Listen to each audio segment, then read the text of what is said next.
আমার মিক্স ডিজাইনটা ঠিক মতো হতে হবে, তখন আমরা এটা ভালোভাবে রান্না করলে সুস্বাদু বিরিয়ানি পাবো। That is the point. তারপরে আরেকটা এক্সাম্পল দেখি।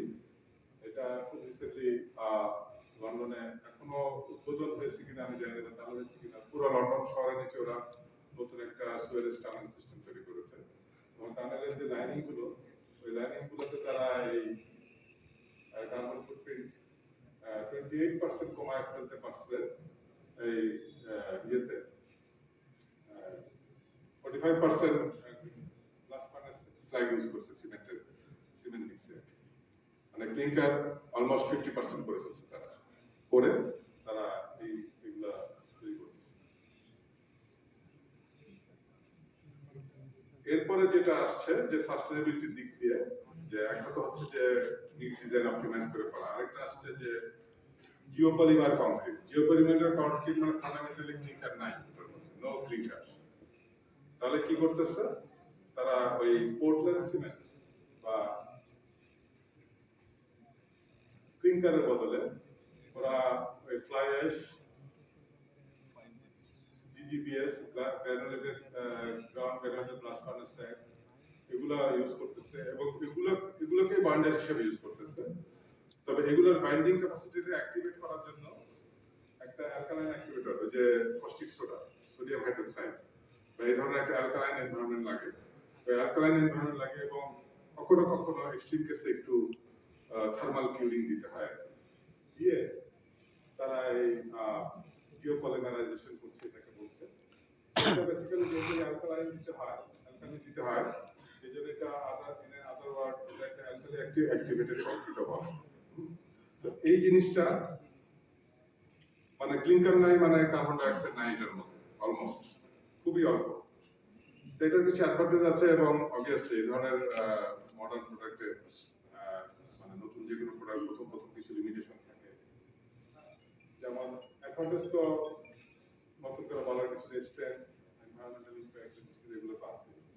চ্যালেঞ্জ আছে যেহেতু এটা নতুন, এটা লং টার্ম ইফেক্ট কি হবে এটা আমরা এখনো কোনো মানে জানি না। ডিউরেবিলিটি কোশ্চেন আছে, ল্যাক অফ স্ট্যান্ডার্ডাইজেশন, যেহেতু নতুন জিনিস এখনো স্ট্যান্ডার্ড কোডে এটা আসে নাই। কখনো কখনো যেটা বললাম থার্মাল কিউরিং লাগে, থার্মাল কিউরিং হলে আবার কিছু এনার্জি লাগবে, তার মানে ওই সিমেন্টের কার্বন নাই কিন্তু আবার ওটা কিউরিং করতে গিয়ে সেখানে আবার কিছু কার্বন চলে আসতে পারে। আর অন্যান্য বলা হচ্ছে যে কস্টিক সোডা যেহেতু দিতে হয়, হাইলি অ্যালকালাইন, এটা একটু হ্যাজার্ডাস হতে পারে। বাট এরপরেও এই প্রোডাক্টটা চালু আছে। এটা এখানে আপনারা দেখতে পাচ্ছেন অস্ট্রেলিয়ার একটা ফার্ম, ওনারা এটা তৈরি করেন এবং এটা দিয়ে স্থাপনাও তৈরি করেন। ওইখানে ওরা দেখাচ্ছেন যে নর্মালি যদি 1 কিউবিক মিটারে 363 কেজি লাগে এই বডের কার্বন, ওনাদের প্রোডাক্টে অনলি 120 কেজি। সো মানে 1/3 করে ফেলছেন ওনারা অলমোস্ট। এবং এই টেকনোলজি তারা ব্যবহার করে ওনারা এটাকে নাম দিয়েছেন আর্থ ফ্রেন্ডলি কংক্রিট। বেসিক্যালি এটা এক ধরনের জিওপলিমার, এটা এক ধরনের জিওপলিমার কংক্রিটের একটা ভ্যারিয়েন্ট বলা যেতে পারে। এটা ওনারা তৈরি করছেন এবং এটা দিয়ে কিছু এক্সাম্পল ওনাদের ওয়েবসাইটে আমি পেয়েছি।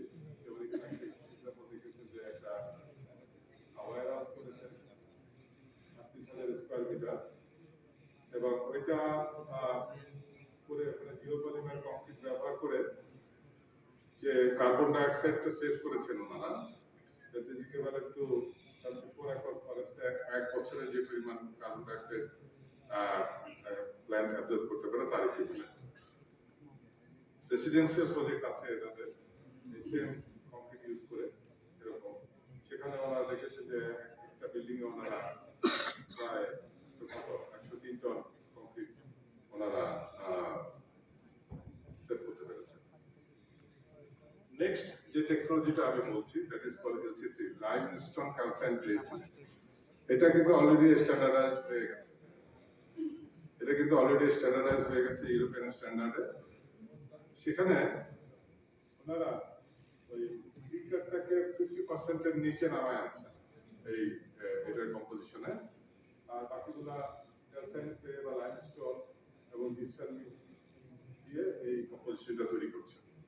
সো এখানে এই লাইমস্টোনটা একটা মেইন ইনগ্রেডিয়েন্ট, ক্যালসাইন ক্লে এটা। তো এটার সুবিধা হচ্ছে যে ক্যালসিনেশনের জন্য হিট অনেক কম লাগে,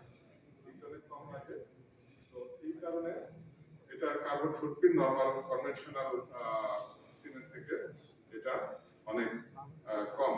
কার্বন ফুটপ্রিন্ট আছে, নাই যে একেবারে তা বলা যাবে না, বাট কনভেনশনাল সিমেন্ট থেকে এটার ফুটপ্রিন্ট অনেক কম। এবং এটা ওই যে CM বলা হচ্ছে, সেম টু CM, এটা কিন্তু 197.1 এ নাই, এটা হচ্ছে 197.5 2021 এই স্ট্যান্ডার্ড এটা এসেছে। সো আপনারা যারা সিমেন্ট ম্যানুফ্যাকচারার আছেন বাংলাদেশে, আপনাদেরকে আস্তে আস্তে এই সমস্ত ভেরিয়েশন প্রোডাক্টে যেতে হবে। কারণ যেটা হচ্ছে যে ওই স্ল্যাগ যেটাকে বলা হয়, স্ল্যাগ তো হচ্ছে নির্ভর করছে অন্যান্য ইন্ডাস্ট্রি বাই প্রোডাক্ট হিসেবে, যেমন স্ল্যাগ ফ্লাই অ্যাশ আসছে কোল পাওয়ার প্ল্যান্টের বাই প্রোডাক্ট হিসেবে। কোল পাওয়ার প্ল্যান্ট কয়েক বছর পর হয়তো আর কোথাও থাকবেই না। যেমন ইউরোপে এখন আর ফ্লাই অ্যাশ পাওয়া যায় না, কারণ ওরা ওদের কোল পাওয়ার প্ল্যান্ট সবগুলো বন্ধ করে দিচ্ছে, ফলে ওরা আর ফ্লাই অ্যাশ মিশিয়ে কোনো কিছু তৈরি করে না। আমাদেরও হয়তো এরকম অবস্থা হবে। তখন এই সমস্ত অল্টারনেট সিমেন্টিশিয়াস ম্যাটেরিয়াল দিয়ে alternate form of cement production, এই সমস্ত ব্যাপারগুলোতে আমাদেরকে নজর দিতে হবে। এটার অনেক অ্যাডভান্টেজ আছে, আমরা অনেক কস্ট ইফেক্টিভ, হাই পারফরমেন্স খুব ভালো, এগুলোর পারফরমেন্স খুবই ভালো দেখা গেছে। এবং কাজে এটা যেহেতু এটা স্ট্যান্ডার্ডাইজ হয়ে গেছে, কাজে এই প্রোডাক্টটা নিয়ে চিন্তা ভাবনা করাটা কোনো সমস্যা নাই, অলরেডি স্ট্যান্ডার্ড একটা প্রোডাক্ট, ইউরোপিয়ান স্ট্যান্ডার্ড এটা চলে এসেছে। কোনো স্ট্যান্ডার্ডের মধ্যে না থাকলে তখন আমরা এটা নিয়ে চিন্তিত করি, যেহেতু কোনো স্ট্যান্ডার্ডে নাই, এটা আমি কাকে কি বলবো, কেউ যদি বলে যে তুমি একটা নন স্ট্যান্ডার্ড জিনিস দিচ্ছ, তখন ডিফেন্ড করার কিছু থাকে না। যখন একটা স্ট্যান্ডার্ডে চলে আসে, you can easily go for it. Next technology হচ্ছে কার্বন কোর টেকনোলজি, যেটা নিয়ে সাস্টেনেবিলিটি আরেকটা মানে উপায়, সেটা হচ্ছে যে ওই যে কার্বন ধরে রাখা এবং ওইটাকে কংক্রিটের মধ্যে ভরে দেওয়া, এটাকে বলা হচ্ছে কার্বন কোর। এটা 2012 সালে এই টেকনোলজিটা উদ্ভাবন হয় এবং প্যাটেন্টেড হয়। প্যাটেন্টেড মানে এটা হচ্ছে আসলে অন্য কেউ এটা করতে পারে না, ওনাদেরকেই বলতে হবে। এখানে যেটা করা হয়, এই বিভিন্ন জায়গা থেকে যে কার্বন ডাইঅক্সাইড প্রডিউস হয় ওইটা কালেক্ট করতে হয়। যেমন আমি যদি ওই সিমেন্ট ফ্যাক্টরিতে কথা বলি, ক্লিনকারের যেখানে তৈরি হয় সেখানে ওই ক্লিনের মধ্যে যে কার্বন ডাইঅক্সাইড গ্যাসটা আসে, সামহাও ওইটাকে আমার সিলিন্ডারে করতে হবে, বা যে কোনো জায়গা থেকেই হোক, মানে কার্বন ডাইঅক্সাইড সিলিন্ডারে রাখবে, সিলিন্ডারে এনে এটা ওই আরএনসি প্ল্যান্টে যখন মিক্সিং হয়, ওই মিক্সিং এর মধ্যে ওই কার্বন ডাইঅক্সাইড গ্যাসটা ইনজেক্ট করা হয়, তখন এটা মিক্সিং এর সাথে মিশে থাকে। মিশে থেকে কার্বন ডাইঅক্সাইড গ্যাসটা তখন ওই সিমেন্টের যে ইনগ্রেডিয়েন্ট আছে ক্যালসিয়াম অক্সাইড, ওইটার সাথে যোগ হয়ে ক্যালসিয়াম কার্বনেট এটা ফর্ম করে ওইটা পার্মানেন্টলি কংক্রিটের মধ্যে এমবেডেড হয়ে যায়। তো এটা আমরা একটা ভিডিও দেখি, ভিডিওটা দেখলে আর একটু ক্লিয়ার হবে আশা করি। সাউন্ড বোধহয় একটু কমানো আছে, একটু সাউন্ডটা বাড়ায় দেওয়ার চেষ্টা করি। সাউন্ড কি আসবে? হ্যাঁ, ও সাউন্ডের সাথে কানেকশন।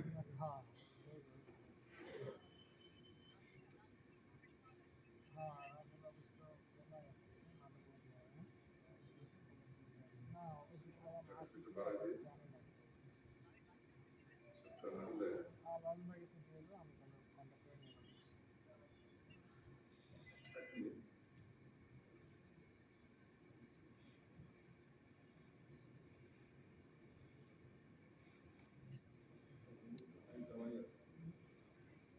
আচ্ছা দেখি আমার এখানে আছে, এখানে ঠিক আছে, আমি দেখছি।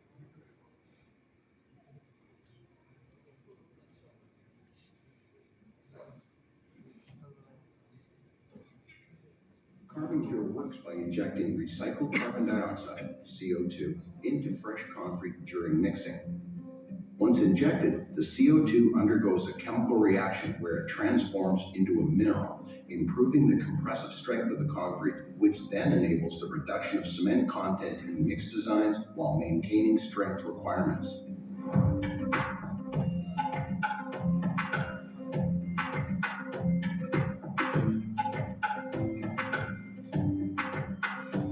Carbon Cure technology is made up of two boxes: the control box, which is the brains of the operation, and the valve box.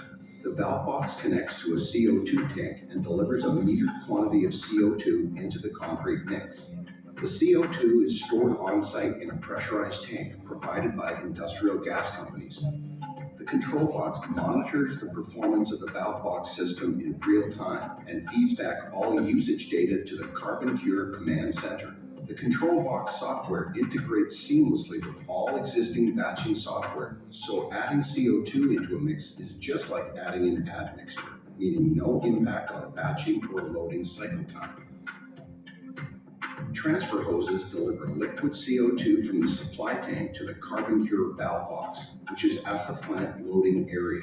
The valve box then meters and delivers a known amount of CO2 into the concrete mix based on the cement content of the mix. The CO2 automatically injects into the mix once roughly half the cement and water contents have been discharged. While liquid CO2 is stored in the tank on site, the CO2 that comes into contact with the concrete is actually in a solid and gaseous state, similar to dry ice or snow. It changes state once it leaves the Carbon Cure valve box due to a significant drop in pressure. Upon contact with the mix, the CO2 undergoes a chemical reaction and converts into a mineral, calcium carbonate, which makes the concrete stronger. Plus, what was once CO2 is now eliminated, never to be re-released into the atmosphere, even if the concrete structure is demolished. Concrete made with Carbon Cure has no differentiating factor from concrete without CO2 in it. Fresh and hardened properties are not affected. Any mix design can be adjusted to include an optimized dose of CO2 and a reduction of cement content without compromising the concrete strength. This means Carbon Cure mixes can be used for all commercial and residential applications. Every cubic meter of concrete produced with the Carbon Cure technology saves an average of 17 kilograms of CO2 emissions from entering the atmosphere. An average high-rise building built with Carbon Cure would save approximately 680,000 kilograms of CO2 emissions, which is equivalent to the carbon absorbed by 360 hectares of forest in a year. Reduced cement content means reduced costs and a reduced carbon footprint, and more business from the green building markets. With Carbon Cure, concrete producers can create a legacy of sustainability in their communities while attracting and retaining employees who want to work for an employer that does something positive for the environment. ওকে, ধন্যবাদ। তো এখন যেটা হচ্ছে যে এই carbon কিউর টেকনোলজিটা এই বিল gate মহোদয় এটার পিছনে ইনভেস্ট করছেন এবং এই জন্য এটা আমেরিকাতে এই কোম্পানির শেয়ার ভ্যালু এমনি বেড়ে গেছে। বিল গেট যদি একটা কিছু হাত ধরে ওটার দাম তো এমনিতেই বাড়ে। সে হচ্ছে দুনিয়ার ওয়ার্ল্ডের এক সময় রিচেস্ট পার্সন ছিলেন। ওনার তৈরি সফটওয়্যার আমরা এখন সবাই ব্যবহার করি। উনি এখন আর নিজে এই সমস্ত সফটওয়্যার নিয়ে আর কোনো মাথা ঘামান না।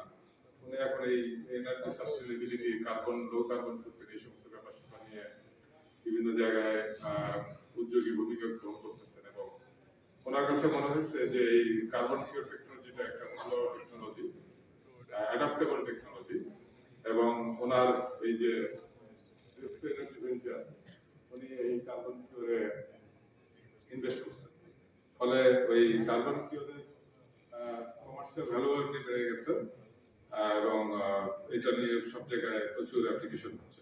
ওই যেটা আপনারা দেখলেন যে ওরা যে কোনো মিক্সিং ব্যাচিং প্ল্যান্টে এসে শুধু ওনাদের ডিভাইসগুলো এবং ওই সিলিন্ডার বসানোর ব্যবস্থাটা করে দেন, করে দিলে তখন যে কোনো ব্যাচিং প্ল্যান্টেই এই কার্বন ডাইঅক্সাইড দেওয়ার ব্যবস্থাটা করা যায়। ফলে আলটিমেটলি যেটা হলো যে কার্বন ডাইঅক্সাইড আমি বাতাসে ছাড়তাম সেটা না ছেড়ে আমি কংক্রিটের মধ্যে পার্মানেন্টলি এফেক্ট করে দিচ্ছি।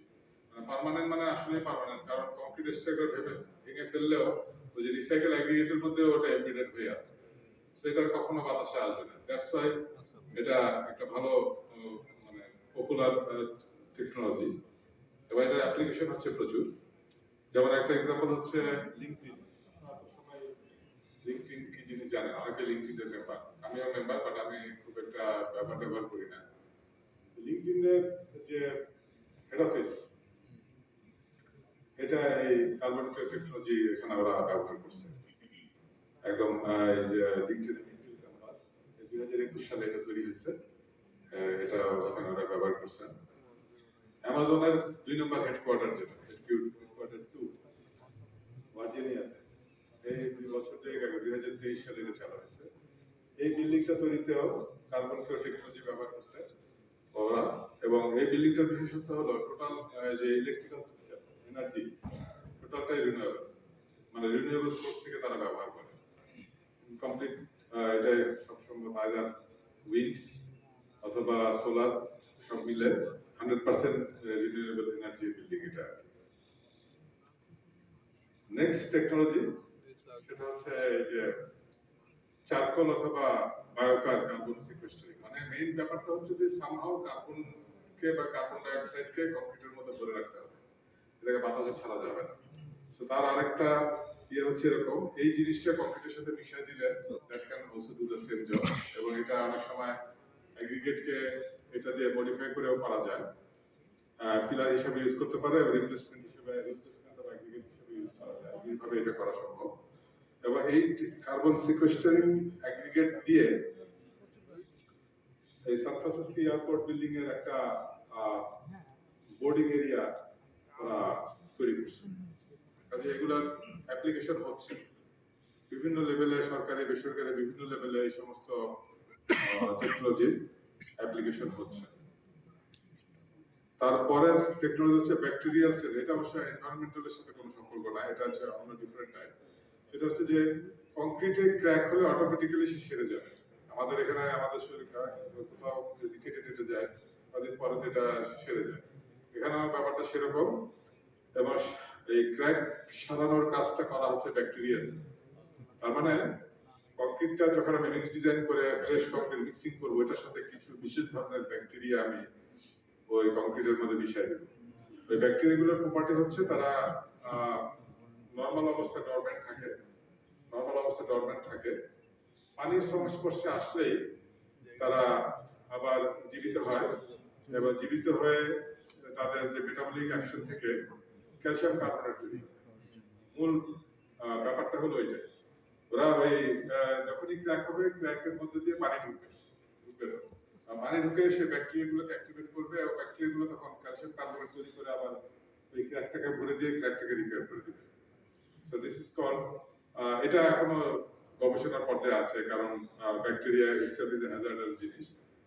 এগুলো নিয়ে আরো কাজকর্ম হচ্ছে, বাট এটা একটা ইম্পর্টেন্ট জিনিস, কারণ ডিউরেবিলিটি রেসপেক্টে ইম্পর্টেন্ট। আমি যদি ক্র্যাক বন্ধ করে দিতে পারি, কংক্রিটের ভিতরে ময়েশ্চার ঢুকবে না, ময়েশ্চার না ঢুকলে কংক্রিটের স্থায়িত্ব অনেক বেড়ে যাবে, এটা কোয়াইট ন্যাচারাল।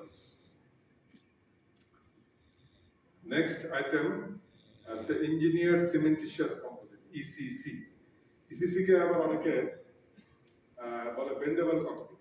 নরমাল কংক্রিটকে লোড দিলে এরকম ফট করে ভেঙে যাবে, ব্রিটল।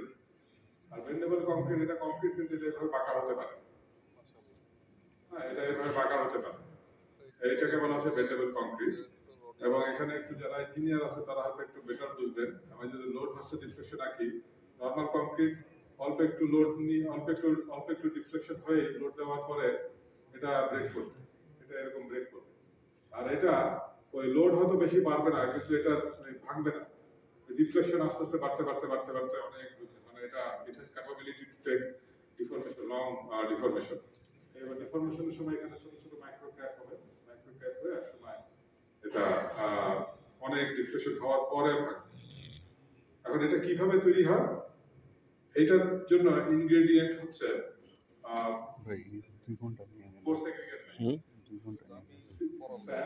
Silica sand. আমাদের দেশে স্যান্ড মানে তো আসলে সিলিকা, শেষ পর্যায়ে যে ন্যাচারাল স্যান্ড পাওয়া যায়, এখানে সিলিকার সাথে আরো কিছু ইম্পিউরিটিস থাকে। তো এইটার জন্য আসলে একটু পিওর সিলিকা স্যান্ড দরকার।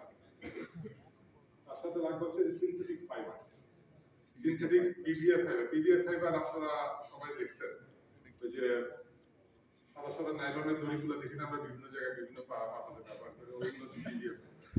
নাইলন ফাইবার আছে, পিভিএফ ফাইবার আছে, বিভিন্ন রকম সিনথেটিক ফাইবার আছে। সিনথেটিক ফাইবার গুলো ছোট ছোট লেন্থে 10 মিলিমিটার 15 মিলিমিটার এরকম লেন্থে কেটে কংক্রিটের সাথে মিশানো। তার সাথে লাগে হচ্ছে ফ্লাই অ্যাশ দিতে হয়।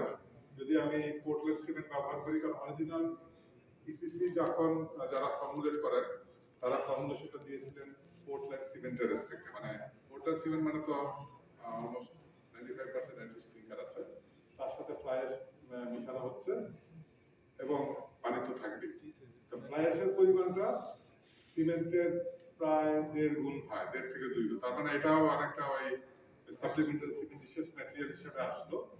আর সিনথেটিক ফাইবার দিয়ে স্যান্ড দিয়ে একটা মর্টার মিক্স করলে then we get the bendable concrete, বা যেটাকে আমরা খেতাবি ভাষায় বলি ইঞ্জিনিয়ার্ড সিমেন্টিশিয়াস কম্পোজিট। এটার অনেক গুণাগুণ আছে। একটা তো হচ্ছে ডাক্টিলিটি, যেটা খুব মানে সামান্য একটু নড়াচড়া হলেও এটা ক্র্যাক করবে না। এটা প্রথম কথা হচ্ছে ক্র্যাক করবে না, ক্র্যাক রেজিস্ট্যান্স আছে, ক্র্যাক হিলিং হতে পারে। তবে কিছু অসুবিধাও আছে। এখানে তো কম্পারিজন হচ্ছে নন কনভেনশনাল কংক্রিট বলা হচ্ছে। ফাইবারের পরিমাণ খুব বেশি লাগে না, খুব কম, 2% ম্যাক্সিমাম, अराउंड 2%, 1%, 2% বেশি লাগে না। এটা দিয়ে এটা করা যায়। চ্যালেঞ্জ হচ্ছে যেটাকে বলা হচ্ছে যে চ্যালেঞ্জটা হচ্ছে কস্ট একটু বেশি হতে পারে, যেহেতু কোর্স এগ্রিগেট নাই, সিমেন্টের পরিমাণ বেশি, অটোমেটিক্যালি বেড়ে যাচ্ছে, ভলিউম বেড়ে যাচ্ছে, তাহলে একটু কষ্ট হতে পারে হাই সিমেন্ট কন্টেন্ট। এবং হাই সিমেন্ট কন্টেন্ট হওয়ার কারণে হাই সিমেন্ট কন্টেন্টের সাথে অ্যাসোসিয়েটেড যে প্রবলেমগুলো সেগুলো কিছুটা আসতেও পারে, যেমন শ্রিঙ্কেজ ক্র্যাক বা এই জাতীয়। বাট ওই যে যেটা বলা হচ্ছে ফাইবার থাকাতে ওই প্রবলেমগুলো আসা অতটা প্রমিনেন্ট হয় না। অটোমেটিক্যালি ফাইবারগুলো ক্র্যাকটাকে অ্যারেস্ট করে এটাকে মানে ক্র্যাক ফ্রি রাখে। এনভায়রনমেন্টাল প্রবলেম হয়তো কিছু আছে, আর যেটা মেইন কনসার্ন যে এক্সট্রিম কন্ডিশনে এটার পারফরম্যান্স ভালো না হতে পারে, স্পেশালি ফায়ার। কারণ ফাইবারটা তো প্লাস্টিক বা ওই সিনথেটিক ফাইবার খুব অল্প হিটেই এটা গলে যায়। কাজে ওই ধরনের এক্সট্রিম সিনারিও হলে এটা ভালো পারফর্ম করবে। তো তারপরেও এটার ইউজ বিভিন্ন জায়গায় হয়েছে। এখানে একটা ছবি দেখতে পাচ্ছেন, এই মিতাকা ড্যাম। এই ড্যামের কংক্রিট সারফেসটা ডেটোরেট করে যাওয়ার পরে ওরা এই ইসিসি দিয়ে একটা 20 মিলিমিটার ওভারলে দিয়ে এটা রিপেয়ার করেছে, সেটার অ্যাপ্লিকেশন হচ্ছে। তারপরে হচ্ছে আমেরিকাতে একটা ব্রিজের ডেক, ফুল ডেকটা ওরা 9 ইঞ্চি থিকনেসের ডেক ওরা এসিসি দিয়ে এটা তৈরি করেছে। জাপানের ব্রিজটা, এটার এখানে এই ডেকটা ওরা এসিসি দিয়ে তৈরি করেছে। তবে এখানে ফাইবারটা ওই স্টিলের ছোট ছোট ফাইবার এটা ব্যবহার করে এটা তৈরি করেছে। তো ইঞ্জিনিয়ার সিমেন্টিশিয়াস কম্পোজিটের কাজকর্ম সারা ওয়ার্ল্ডেই হচ্ছে, আমাদের দেশেও হয়েছে। এটা নিয়ে আমার নিজের কিছু রিসার্চ আছে, দুইটা স্টুডেন্টকে আমি মাস্টার দিয়েছি এটার উপরে গবেষণা করে। এটা গবেষণা ছিল ওই অরিজিনাল ইসিসি ফর্মুলেশনে বলা ছিল ওই সিলিকা স্যান্ড ইউজ করতে হবে। আমাদের দেশে সিলিকা স্যান্ডটা অত ভালো পাওয়া যায় না, আমাদের দেশে সিলেট স্যান্ড ওটা সিলিকা কন্টেন্ট কম। আমার গবেষণার বিষয়বস্তু ছিল যে ওইটা দিয়ে এটা বানানো যায় কিনা, ইঞ্জিনিয়ার সিমেন্টিশিয়াস কম্পোজিট আমাদের লোকাল স্যান্ড দিয়ে তৈরি করা যায় কিনা, এবং একটা কম্প্রিহেনসিভ স্টাডি হয়েছে এবং মোটামুটি ভালো রেজাল্ট এসেছে। অর্থাৎ শুধু যে সিলিকা স্যান্ড দিয়ে যাবে তা না, আমাদের Bangladeshi local sand Sylhet sand যেটা, ওটা দিয়েও উন্নত মানের ইসিসি তৈরি করা সম্ভব। এবং এটা যেহেতু এটা তৈরি করা সম্ভব, আমরা ডিউরেবিলিটি কনসার্ন যেখানে থাকবে সেখানে এটা চাইলে এই ধরনের যে এক্সাম্পলগুলো আছে এরকম সিমিলার কাজে এটা আমরা ব্যবহার করতে পারি। তো এটা তো গেল হচ্ছে সিনথেটিক ফাইবার দিয়ে ইসিসি। সিনথেটিক ফাইবারের বদলে অনেকে ন্যাচারাল ফাইবার নিয়েও গবেষণা করছে। ন্যাচারাল ফাইবার তো অনেক রকম আছে, কয়েকটা এক্সাম্পল এখানে আমরা দেখাচ্ছি। যে কটন আছে, জুট আছে, ব্যাম্বু ফাইবার আছে, কোকোনাট কয়েল আছে, এই জাতীয় বিভিন্ন রকম ফাইবার, ন্যাচারাল ফাইবার পাওয়া যায়। এই ন্যাচারাল ফাইবার গুলোকে যদি কেমিক্যালি প্রপারলি ট্রিট করে করা যায়, তখন এদের স্ট্রেংথ এবং ইঞ্জিনিয়ারিং প্রপার্টি খুব ভালো আসে এবং তখন এটা ওই ইসিসির মতন ওই সিনথেটিক পরিবর্তে ন্যাচারাল ফাইবারটাকে আমরা ইঞ্জিনিয়ার সিমেন্টিশিয়াস কম্পোজিটের মতো আমরা ব্যবহার করতে পারি। তো এটার বিহেভিয়ারটা কেমন হয় এটা একটু এখানে ছবিতে আমরা দেখতে পাচ্ছি যে নরমালি ক্র্যাক হলেও পুরোপুরি ছুটে যাবে ফাইবারগুলো থাকার কারণে এই ফাইবারগুলো ক্র্যাকগুলোকে ব্রিজ করে এবং ফলে যেটা হয় যে এটার ওয়েদার রেজিস্ট্যান্ট ক্যাপাসিটি খুব ভালো হয় কারণ ডিস্টিংক্ট ক্র্যাক সে হতে দেয় না because of the presence of fibre. এটারও কিছু সুবিধা অসুবিধা আছে এখানে, যেমন আমি যেটা বললাম যে ন্যাচারাল ফাইবার হওয়ার কারণে এটার ডিউরেবিলিটি কি হবে এটা নিয়ে এখনো ভালো তথ্য আমাদের হাতে নাই। লং টার্মে ন্যাচারাল জিনিসটা আদৌ টিকবে কিনা না পচে গলে নষ্ট হয়ে যাবে এটার একটা ব্যাপার আছে। থার্মাল কন্ডিশনে এটাও খারাপ পারফর্ম করতে পারে, আগুন লেগে গেলে খুব সহজে এটা ব্রেকডাউন হয়ে যেতে পারে, এরকম কিছু প্রবলেম আছে। কাজে এই সবকিছুরই সুবিধা অসুবিধা আছে, কাজে আমাদেরকে সুবিধা অসুবিধাগুলো জেনে নিয়ে অপটিমাল কন্ডিশনে ব্যবহার করতে হবে।